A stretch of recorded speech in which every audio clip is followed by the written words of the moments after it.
Hi.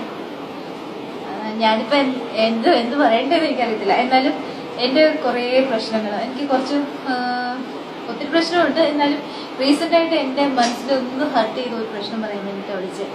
അതിപ്പോ പറയണമെന്ന് തോന്നി. കാര്യം നമ്മൾ ന്യൂസ് ചാനലിലോ മറ്റോ പറയുകയാണെന്നുണ്ടെങ്കിൽ നമുക്ക് നമ്മൾ പറയുന്ന എല്ലാം തന്നെ അങ്ങോട്ട് ഇന്ററാക്റ്റഡ് ആവത്തില്ല. അപ്പം ശരി, എനിക്ക് പറയാനുള്ളതെന്ന് വെച്ചാൽ ഇപ്പം നമ്മുടെ കോമഡി ഷോസ് ഉണ്ട്, പിന്നെ ചാനൽ പ്രോഗ്രാംസ് ഉണ്ട്, പിന്നെ സ്റ്റേജ് ഷോസ് ഉണ്ട്.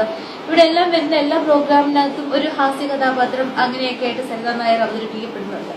അപ്പം ഇപ്പൊ നേരത്തെ മിക്കതിലും മോശമായിട്ട് അവതരിപ്പിച്ചിട്ടുണ്ട്. ചേട്ടത്ത് പേര് വെക്കുന്നത് തന്നെ മോശമായ രീതിയിലാണ്.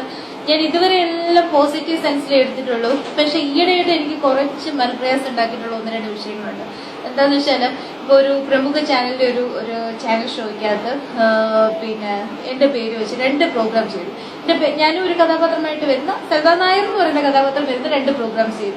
അതിലൊന്ന് കഥാപ്രസംഗത്തിന്റെ മോഡുകളാണ്. ഞാനും ആസ്വദിച്ചു, ഞാനും ചിരിച്ചു, എനിക്കത് ഒത്തിരി ഇഷ്ടപ്പെട്ടു. പക്ഷെ വേറൊന്ന് നീരജ് മാധവൻ പിന്നെ അവതാരകനായിട്ട് വന്ന സിനിമാ പ്രോഗ്രാം അലൈൻ ചെയ്ത് 2 വ്യക്തികളുടെ പേര് ചേർത്ത് സിനിമാ പ്രോഗ്രാം അലൈൻ ചെയ്യുന്ന 2 പ്രോഗ്രാം.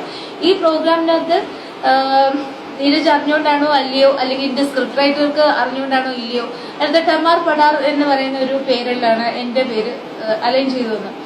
ഈ ടമാർ പടാർ എന്ന് പറയുന്ന വാക്കിനർത്ഥം സാധാരണക്കാരായ എല്ലാവർക്കും അറിയാം, പ്രത്യേകിച്ചും പെട്ടെന്ന് മനസ്സിലാക്കും എല്ലാവരും തന്നെ. അപ്പം അതിന് എന്തുകൊണ്ടാണ് അങ്ങനെ എന്നെ ക്ലാസിഫൈ ചെയ്തത് എന്ന് എനിക്കറിയില്ല. കാര്യം എന്റെ ലൈഫിൽ അങ്ങനെ ഒരു ഹിസ്റ്ററി ഉണ്ടായിട്ടില്ല.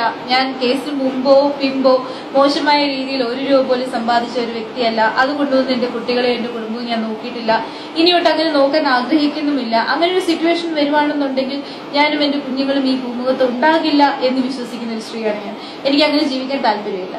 അപ്പം അതുകൊണ്ട് തന്നെ ഒരുപക്ഷെ മാധ്യമങ്ങളിൽ ഞാൻ ജയിലിലായിരുന്ന സമയത്ത് വന്ന കഥകളായിരിക്കും എന്നെ പറ്റി ഇങ്ങനെ ഒരു മോശമായ പ്രതിച്ഛായ ഉണ്ടാക്കാൻ എല്ലാവർക്കും ഒരു പ്രചോദനമായതെന്ന് കരുതുന്നു. ആ സമയത്ത് എല്ലാ സ്ത്രീകളെയും പോലും ഞാനും അങ്ങനെ വിളിച്ചു കൂടണം എന്ന് ആഗ്രഹിക്കുന്നുണ്ട്. ഞാൻ അങ്ങനെ ഒരു സ്ത്രീയല്ല, ദയവേത് എന്നെ എങ്ങനെ ക്ലാസിഫൈ ചെയ്യരുത്, ഞാൻ അങ്ങനെ മോശമായ രീതിയിൽ പോയിട്ടില്ല, ഇതിന്റെ പിന്നിൽ വേറെ വിഷയങ്ങളാണ്, എന്നെ അങ്ങനെ ക്ലാസിഫൈ ചെയ്യരുത് എന്ന് ഞാൻ 100 പ്രാവശ്യം ആഗ്രഹിച്ചു. പക്ഷെ അൺഫോർച്ചുനേറ്റ്ലി ഒരു ജയിലിൽ കിടക്കുന്ന ഒരു തടവ് പുള്ളിക്ക് ഉണ്ടാകുന്ന എന്താ പറയാ സ്വാതന്ത്ര്യമില്ലായ്മ, അവിടെ എനിക്ക് പറയാൻ പറ്റാത്ത അവസ്ഥകൾ ഉണ്ടായിട്ടുണ്ട്. ഇപ്പൊ എനിക്ക് പറയാൻ അവകാശമുള്ളത് കൊണ്ട് ഞാൻ പറയുകയാണ്, എന്നെ ആ കൂട്ടത്തിൽ ക്ലാസിഫൈ ചെയ്യരുത്. ഞാനും ഒരു സാധാരണ സ്ത്രീയാണ്. ഞാൻ ഒരിക്കലും ഒരു മോശമായ രീതിയിൽ ജീവിക്കാൻ ആഗ്രഹിക്കുന്നില്ല. ഇനി ഏതെങ്കിലും ഒരു സ്ത്രീയെ പറ്റിയും ഇങ്ങനെ ഒരു പരിഹസിക്കണമെന്നോ അല്ലെങ്കിൽ തോന്നാതെ അതിന് വിടാതിരിക്കാൻ ശ്രമിക്കണം. എന്നെ പറ്റി കളിയാക്കരുതെന്നോ അല്ലെങ്കിൽ എന്നെ പറ്റി ആക്ഷേപഹാസ്യം എഴുതരുതെന്നോ മറ്റു വിഷയങ്ങളുമായി ബന്ധപ്പെട്ട് പറയരുതെന്നോ ഒന്നും പറയുന്നില്ല. എന്ത് വേണമെങ്കിലും എന്നെ പറ്റി പറയാം. പക്ഷെ ഈ ക്ലാസിഫിക്കേഷനിൽ നിന്ന് ദയവേത് എന്നെ ഒഴിവാക്കി നിർത്തണം. ഞാൻ അങ്ങനെ ഒരു പേരിന് അർഹയല്ല എന്ന് എനിക്ക് സ്വയമായ ബോധ്യമുണ്ട്. അതുകൊണ്ട് ദയവേത് എന്നെ മനസ്സിലാക്കി, എന്നെ പോലുള്ള 1000 സ്ത്രീകളെ മനസ്സിലാക്കി എന്നെ ആ ഒരു ക്ലാസിഫിക്കേഷനിൽ നിന്ന് ഒഴിച്ചു നിർത്തണം. അങ്ങനെയുള്ള സ്ത്രീകൾ ഉണ്ടായിരിക്കാം, പക്ഷെ ഞാൻ ആ ക്ലാസിഫിക്കേഷനിൽ പെട്ടതല്ല. എന്റെയും എന്റെ കുഞ്ഞുങ്ങളെയും കരുതിയിട്ട് ദയവേത് ഇനി ഇങ്ങനെയുള്ള അതിര് കടന്ന പിന്നെ എന്താ പറയാ പരിഹാസങ്ങളിൽ നിന്ന് ഞങ്ങളെ ഒഴിവാക്കി നിർത്തണം. ജീവിച്ചു തുടങ്ങിയിട്ടേ ഉള്ളൂ, ജീവിക്കാൻ അനുവദിക്കുക. അത്ര മാത്രമേ എനിക്ക് പറയാനുള്ളൂ.